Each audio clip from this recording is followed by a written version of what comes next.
Vozes do Planeta, com Paulina Chamorro.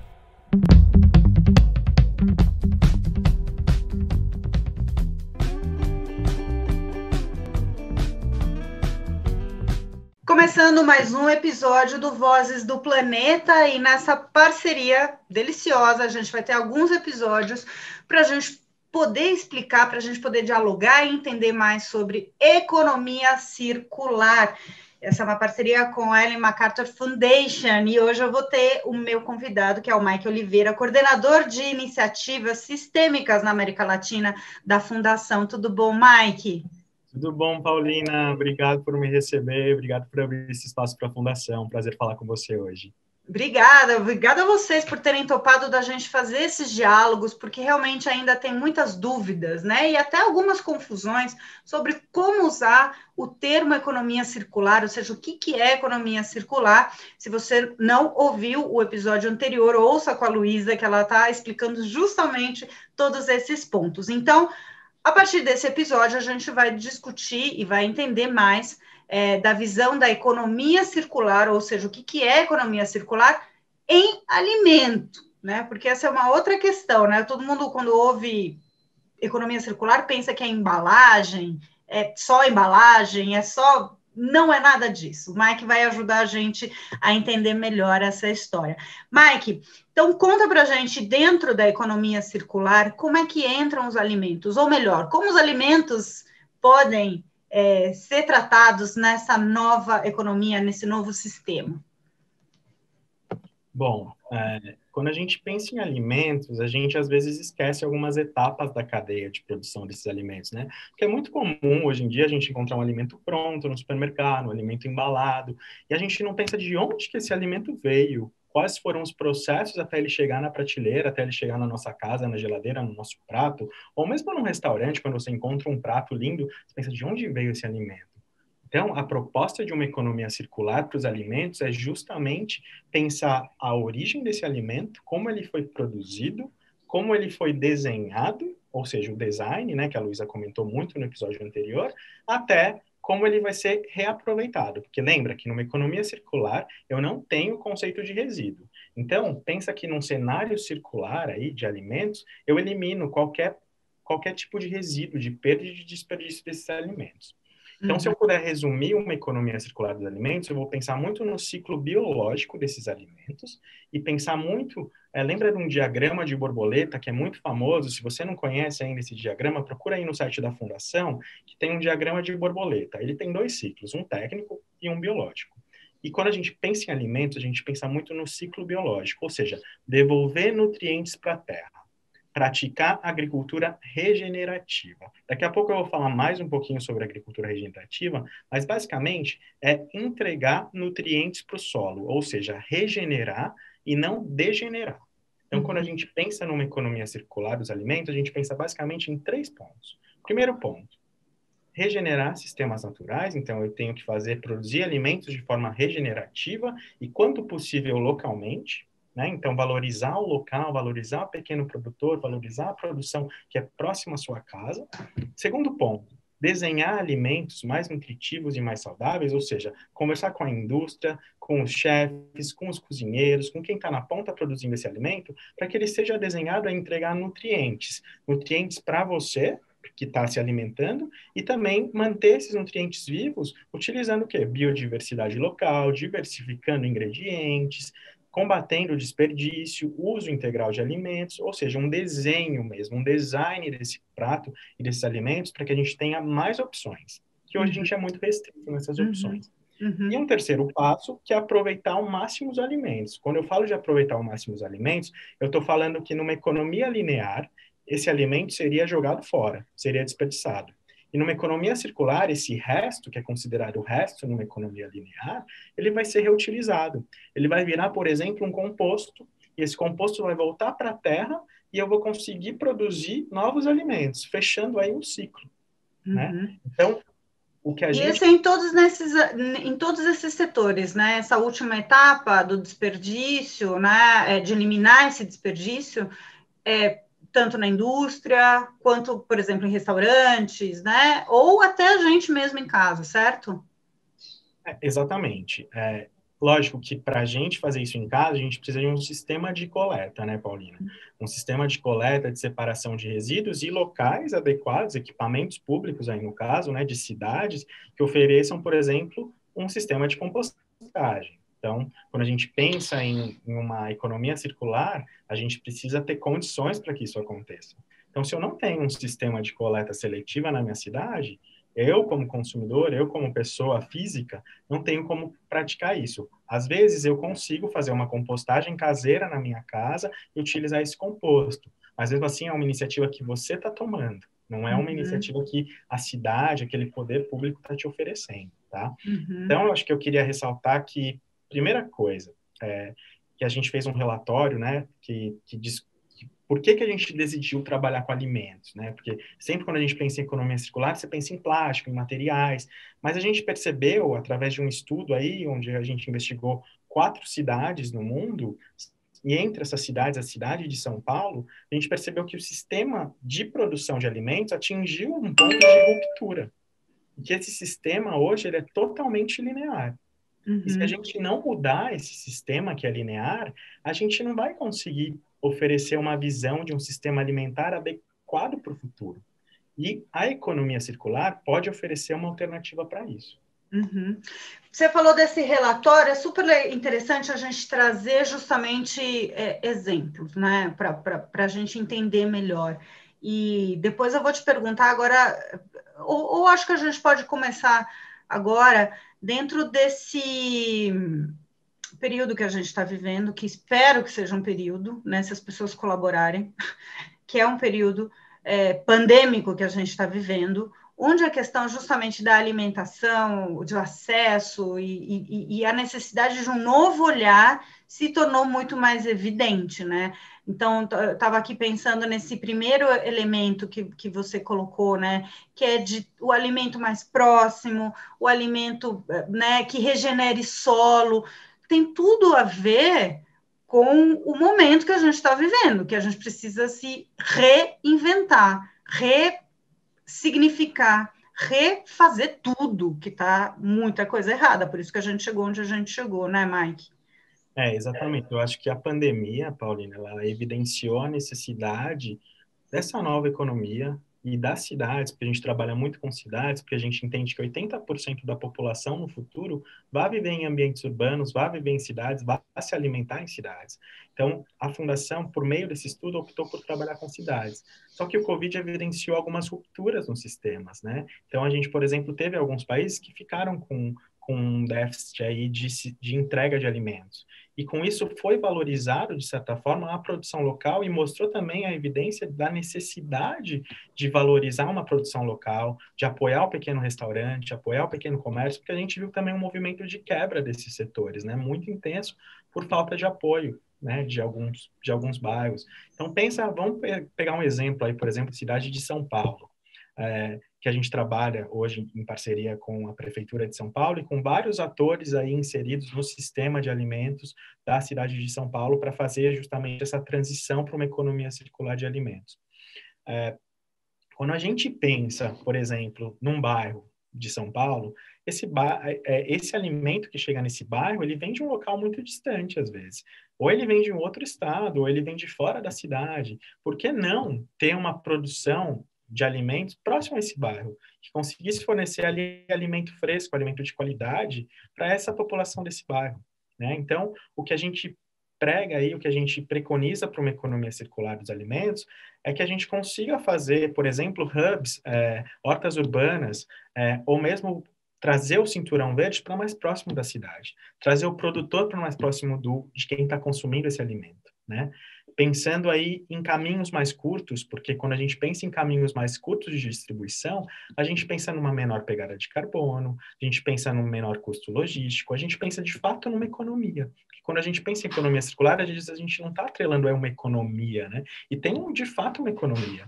Tem dados que apontam que, por exemplo, uma cidade, se a gente valorizar 80% dos alimentos que são consumidos nas cidades, a gente vai conseguir ter uma economia de aproximadamente aí 5,7 trilhões de dólares. É tipo muita coisa, sabe? Uau! Então, hoje, por exemplo, se a gente pensar, Paulina, no quanto é valorizado dos nutrientes biológicos, é menos de 2% em cidades. É muito pouco. É Pensa muito. numa cidade do tamanho de São Paulo. A gente produz uma quantidade absurda de coprodutos, né, de resíduos. Esses coprodutos, eles podem virar nutrientes. E a Uhum, gente não faz nada com esses coprodutos hoje. Então, uhum, tem um potencial aí que é muito alto. E, além disso, esse estudo também evidenciou, Paulina, que a cada $1 de alimento, pensa que você vai no supermercado e você escolheu o alimento mais saudável que você encontrou nesse supermercado. Não importa. Se você gastar $1, mesmo ele sendo a sua escolha mais saudável, outros $2 vão estar embutidos com externalidades. O que a gente chama de externalidades? A gente chama de custos envolvidos para essa produção. Então, são custos, por exemplo, envolvendo o solo, envolvendo a erosão do solo, envolvendo a disrupção desse solo ou a degeneração desse solo, ou mesmo gastos de saúde pública. Porque a gente uhum. sabe que a alimentação hoje ela é muito rica em açúcar, em gordura, em vários nutrientes, principalmente quando a gente pensa em alimentos ultraprocessados, em alimentos ultra-industrializados. E aí uma forma de gasto com isso é a longo prazo, as pessoas se alimentando com isso diariamente e acumulando, por exemplo, doenças, comorbidades, e aí esse outro $1 vai ser gasto com, por exemplo, gastos de saúde pública. Uhum. E isso é muito importante de você trazer, porque, como você, voltando aí já para o início da nossa conversa, você explicando as três etapas, né, onde que a economia circular no alimento está inserida, né, né, pode ser aplicada, deve ser aplicada, né, pelo futuro que nos aguarda.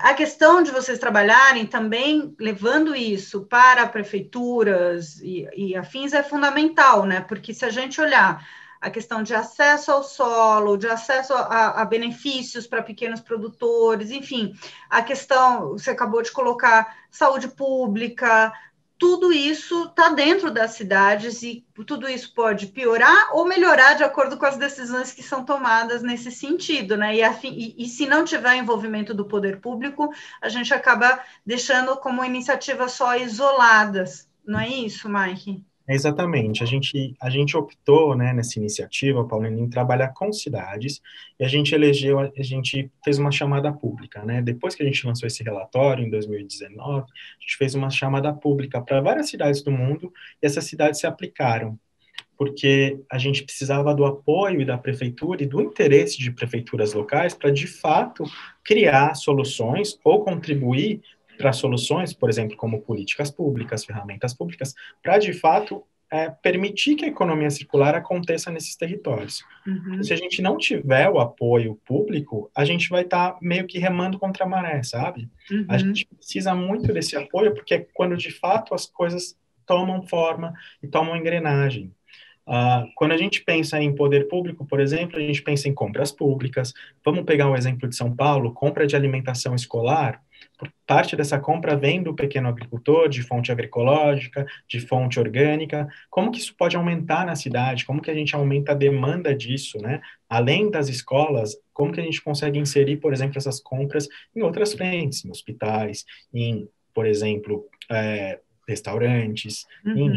né? Então, como a gente consegue ter, por meio de uma política pública, por exemplo, aumentar a agricultura regenerativa na cidade, ou aumentar as frentes de valorização dos resíduos orgânicos, que hoje é muito pouco para a cidade. Então, a gente entende aí que o poder público tem um poder muito grande para ter um apoio tanto conectar tanto as pessoas físicas, quanto a iniciativa privada, para que, de fato, a economia circular aconteça. Mike, vamos falar então desse relatório, né? Você já contou um pouquinho aqui dessas 20 cidades, né, que se engajaram, São Paulo é uma delas, mas eu queria voltar então para você explicar para a gente quais são esses principais pontos que saíram nesse relatório, Cidades e Economia Circular dos Alimentos, que foi lançado lá em Davos, né, o ano passado. Isso. Bom, esse relatório ele serviu para a gente embasar a nossa visão do que seria uma economia circular, né? E aí, desse relatório, como eu disse, saíram as 3 ambições, que é comprar alimentos cultivados de forma regenerativa, desenvolver e comercializar produtos alimentícios mais saudáveis e aproveitar os alimentos ao máximo. Atingindo essas 3 ambições, sempre pensando na cidade como um fundo, a gente vai conseguir ter uma economia circular dos alimentos, né? Mas para que isso aconteça, para que é uma transformação sistêmica, que não vai acontecer do dia para a noite, que a gente vai precisar de vários atores envolvidos, a gente pode, se essas 3 ambições acontecerem, por exemplo, o relatório demonstrou que permitiria que as cidades deixassem de ser consumidoras passivas para serem, de fato, agentes transformadores dessa mudança, de uma forma mais ativa. E gerar benefícios, como eu disse, de até 2,7 trilhões até 2050, que poderiam ser desfrutados por qualquer pessoa no mundo, né? E aí, essa visão, ela requer um esforço aí global para essa mudança sistêmica, que seja transversal à cadeia de valor dos alimentos, né, Paulina? Porque a gente sabe que a cadeia de alimentos hoje, ela é super complexa. Sim. E aí a gente precisa aí envolver, como eu disse antes, tanto o setor público quanto o privado e outras iniciativas que já existem, que já estão trabalhando com os alimentos, para que a gente consiga, de fato, criar condições viabilizadoras para uma mudança sistêmica. E aqui vai entrar muito políticas públicas, inovações, instrumentos financeiros e comunicação para envolver o público como um todo, né? Tem um fator também, eu estou aqui viajando, né, enquanto você está falando, né, porque eu já estou fazendo todo o roteiro, assim, lá do campo, do solo, para a mesa, para depois, né, o que acontece depois, aí eu estou aqui viajando, e tem a questão, né, que a gente pode pensar num futuro para uma cidade que a gente quer viver, com um alimento e mais justo, uma distribuição mais igual, né, que são os benefícios que a gente não enxerga, mas eles perduram, como, por exemplo, a questão da regenerativa do solo. Quando você melhora o solo, você melhora a diversidade de alimento, você melhora a sua nutrição. O Brasil é um país extremamente com uma diversidade muito grande cultural, e voltar essa cultura diversa nos alimentos seria uma maravilha, né? Então, em vez de 1, 2, 3 tipos de feijão, a gente voltar a consumir 10 tipos de feijão, pode trazer uma série de benefícios nutritivos muito grandes, né? Paulina, quando a gente fala em regeneração, a gente tem uma série de técnicas aí. Eu sei que é um termo às vezes novo para quem nunca ouviu falar, mas cada vez mais vocês vão ouvir falar sobre agricultura regenerativa. Né? Tem muitas aí entidades e empresas adotando esse sistema de agricultura regenerativa para produzir seus alimentos. E quando a gente pensa em agricultura regenerativa, a gente pensa em técnicas de agricultura que de fato devolvam nutrientes para o solo. Essas técnicas podem ser diversas, tá? Por exemplo, a agricultura orgânica pode ser regenerativa? Pode ser. Não vai ser sempre, mas pode ser. A agroecologia é uma agricultura regenerativa. Eu estou hackeando uma floresta e mimetizando uma floresta num ambiente urbano, por exemplo. Então, ali, por exemplo, eu consigo ter biodiversidade, diversidade de espécies, consigo combinar, por exemplo, essa microfloresta ou mimetizar essa floresta na cidade com plantação de animais, com produção de animais. Então, permacultura também seria um exemplo de agricultura regenerativa, rotação holística. Eu tenho possibilidades, tá? Tem muitas possibilidades.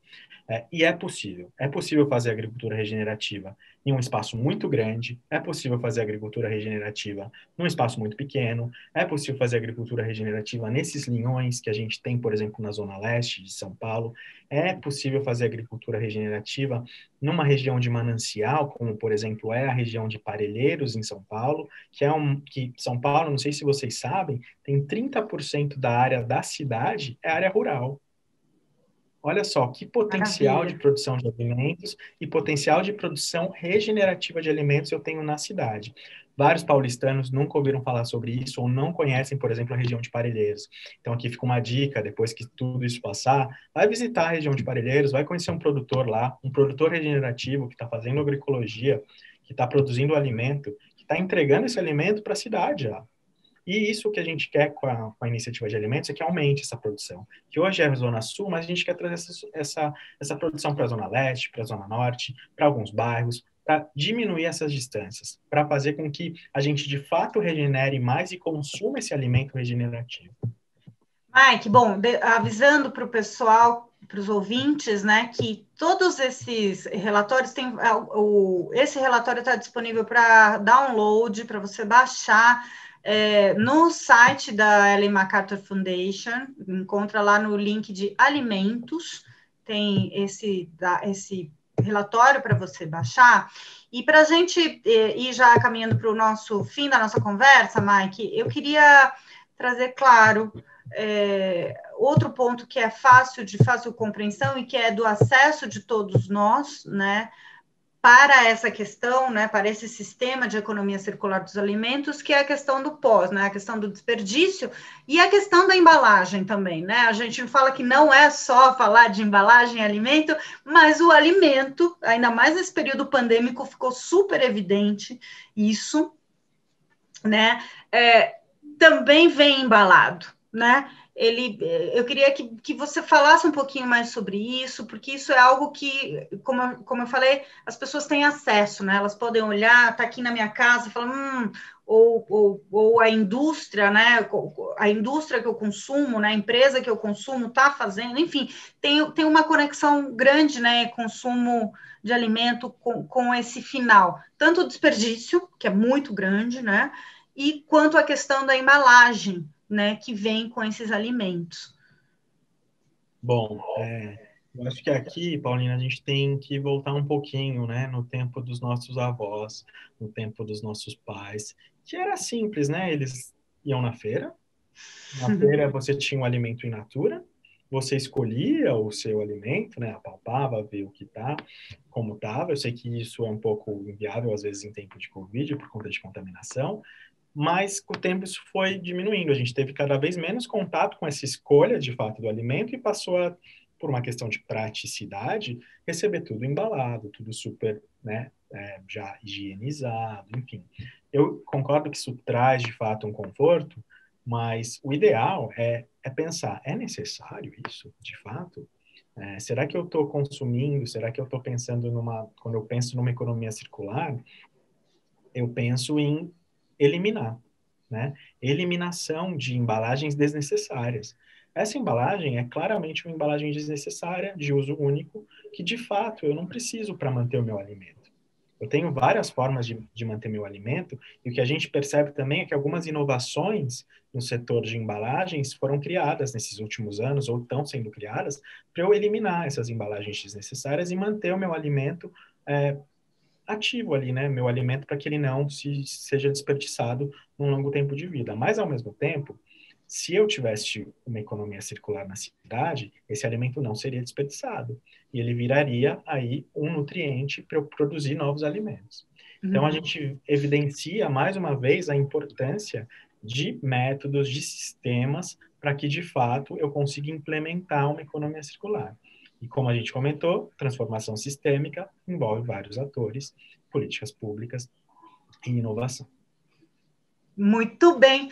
Querido, muito obrigada. Hoje eu conversei com o Mike Oliveira, coordenador de iniciativas sistêmicas na América Latina da Ellen MacArthur Foundation. A gente teve um diálogo sobre economia circular nos alimentos, ou para os alimentos, ou com alimentos. Como é que eu falo, certo? A gente fala para os alimentos, porque aí engloba todo o setor, sabe? Perfeito. Mike, foi um enorme prazer. Muitíssimo obrigado por essa aula hoje para a gente. Imagina, obrigado a vocês. Se vocês quiserem saber mais sobre a iniciativa de alimentos, como a Paulina já mencionou, acessem o site, tem relatórios em português, tem sempre uma atualização, e nas redes sociais também tem bastante conteúdo sobre a iniciativa de alimentos.